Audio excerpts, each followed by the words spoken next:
En ce qui concerne la centrale de Fukushima, on a toujours deux sous-populations. Une population avec les liquidateurs, où on va avoir quelque chose qui va ressembler à ce qu'on avait pu avoir à Tchernobyl, outre les doses, à savoir des gens qui vont travailler sur la centrale, qui vont recevoir des doses, qui vont atteindre leurs organes, les fonctions des organes, des doses fortes, et évidemment des cancers radio-induits par la suite, et puis une sous-population beaucoup plus importante autour de la centrale, y compris Tokyo, où là on a des doses très faibles, où on n'a pas de phénomène dit déterministe d'atteinte d'organes, mais plutôt un éventuel risque de cancer radio-induit. Là, on est un petit peu sec du point de vue des informations, puisqu'on n'a toujours pas l'évaluation de la dose, et encore moins la dose annuelle, qui nous permettrait de savoir si les seuils à risque sont franchis. Donc, il faut rappeler peut-être les unités et qu'est-ce qu'on utilise, qu'est-ce que les radiobiologistes utilisent. Donc il y a deux grandes unités, les unités de radioactivité, c'est-à-dire des particules qui sont émises, donc la quantité de particules émises, c'est la radioactivité, s'exprime en becquerel, et les becquerels, c'est une particule émise par seconde. Et puis il y a la dose, c'est-à-dire qu'une particule, on n'est pas obligé de l'avoir absorbée dans notre corps. Et bien, la dose, c'est la dose absorbée de certaines particules qui vont traverser notre corps et qui vont faire des effets, notamment casser l'ADN par exemple. Donc cette dose, elle s'exprime en sieverts, en millisieverts. Ici, concernant les liquidateurs, on a des doses qui franchissent 100 à 200 millisieverts très probablement, alors que pour la population, on en est à 100 fois moins, peut-être 1000 fois moins. Ça, c'est l'avenir qui nous dira. Pourquoi l'avenir nous le dira? Parce que la dose absorbée, la dose biologique, est vraiment difficile à estimer. On a parlé hier de liquidateurs qui avaient mis le pied dans des flaques radioactives. Il est évident que quand on met le pied dans une flaque radioactive, on ne sait pas trop quelle surface de corps va être couverte par la radioactivité, donc du coup quelle dose va être exactement absorbée par l'organisme. Donc tout ça mérite évidemment non seulement un recul, mais des données beaucoup plus importantes.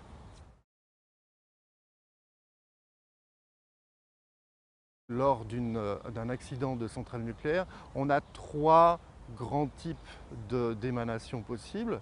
On a l'iode radioactif qui va être très volatile et qui est pour l'instant l'unique, on va dire, responsable, le meilleur contributeur de la dose actuelle pour les populations et pour les liquidateurs. On a le césium qui sont des particules un peu plus lourdes mais à plus durée de vie qui vont se répandre sur le sol. Et puis enfin on a le plutonium et toutes les matières fissiles un peu plus complexes qui vont se répandre dans le sol notamment si le cœur est ouvert. Donc à ces trois types de matières radioactives est associé à la fois des périodes physiques, c'est-à-dire des demi-vies physiques, des demi-vies biologiques et des effets biologiques complètement différents. Donc l'iode 131 notamment a une durée de vie de quelques dizaines de jours. Donc ça veut dire qu'au bout d'un mois, on va avoir une radioactivité due à l'iode qui va disparaître petit à petit, qui va devenir négligeable. Le césium, ce n'est pas du tout le cas, c'est 30 ans de demi-vie. Une demi-vie, ça veut dire qu'il va perdre son activité, la moitié de son activité en 30 ans. Donc on va encore avoir les effets. Les effets de l'iode de Tchernobyl ont disparu, les effets du césium restent pour l'instant. Et puis le plutonium, alors là c'est encore des durées de vie beaucoup plus longues et avec des effets qui sont beaucoup plus délétères puisque le césium comme le plutonium va se fixer dans les os de façon permanente, peut créer des leucémies, évidemment à des doses suffisamment importantes qui pour l'instant ne sont pas du tout atteintes. Par contre, l'iode va se fixer sur la thyroïde et va surtout mettre en danger la vie des enfants puisque la thyroïde adulte n'est pas très sensible à l'ordre radioactif alors que celle des enfants l'est. À Tchernobyl, l'une des conséquences primordiales de l'explosion de la centrale, c'était les cancers de la thyroïde d'enfants.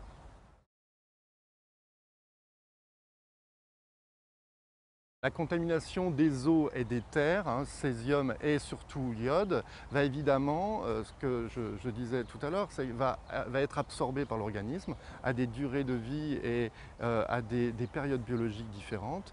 Évidemment, les poissons peuvent être contaminés, l'eau peut être contaminée, le lait peut être contaminé également.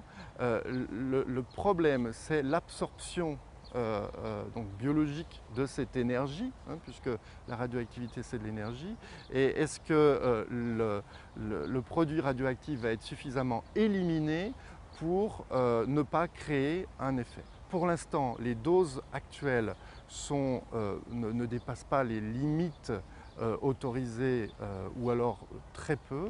Il faut savoir par exemple, un ordre de grandeur, que dans le lait, on a quelques becquerels par mètre cube. On peut aller jusqu'à 40 ou 50 becquerels par mètre cube.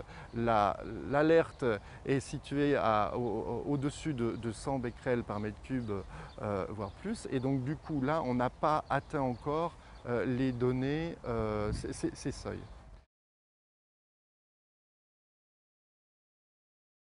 Quelles sont les conséquences pour nous ou pour les autres pays? L'iode est volatile, il a été émis et il va se répandre dans l'atmosphère à une radioactivité et ensuite à une quantité qui va évidemment dépendre des diffusions et de ce qui se passe au Japon. On compte systématiquement dans tous les détecteurs de particules, il n'y a pas de point dans l'univers où on n'a pas une particule qui est émise. Donc le zéro n'est jamais atteint et effectivement, ici, si un détecteur ne détecte pas une particule dans le mètre cube, il peut la détecter dans une dizaine de mètres cubes, dans une centaine de milliers de mètres cubes. C'est justement les ordres de grandeur actuellement. On est à peu près à une particule radioactive tous les 10 000, 100 000 mètres cubes, ce qui est bien plus faible qu'une radioactivité naturelle ou toute autre émanation de ce qu'on peut avoir, notamment de ce qu'on a eu à Tchernobyl lors de l'accident. Parce que là, le facteur temps va être très important, encore une fois. La radioactivité va diminuer au fur et à mesure du temps, évidemment si les émanations s'arrêtent.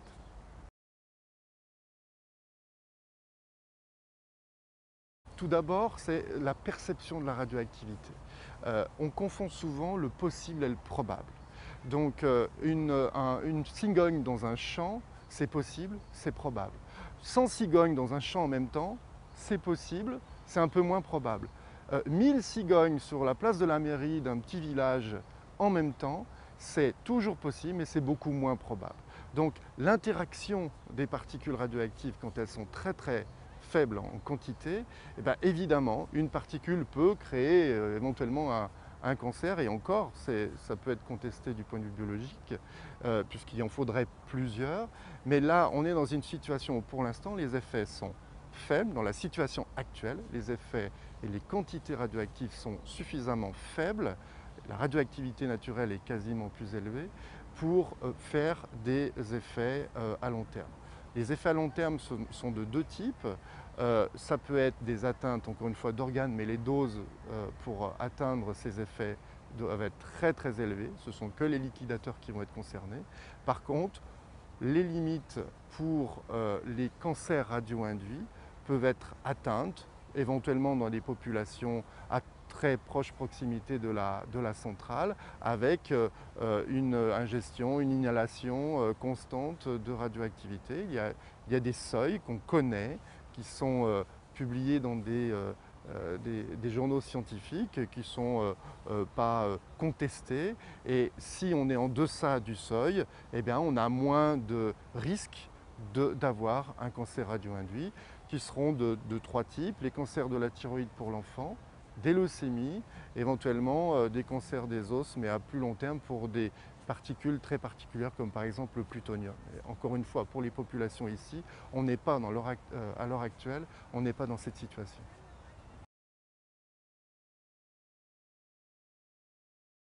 Les seuils dont j'ai parlé tout à l'heure, ce sont des seuils qui ont été établis par les instances internationales en considérant que la population est uniforme vis-à-vis de la réponse aux radiations. Or, on sait très bien qu'il y a des gens qui sont plus radiosensibles pour des raisons génétiques et plus prédisposés au cancer. tout l'enjeu des mois et des années qui viennent, ça sera de bien répertorier les populations japonaises, qui a reçu quoi, pour savoir si quand on est face à un cancer, si c'est bien dû à la radioactivité, si c'est dû au risque individuel sans radioactivité, ou au contraire si c'est dû aux deux, c'est-à-dire quelqu'un qui aurait reçu une dose un peu plus faible qu'un autre, mais qui serait très prédisposé au cancer.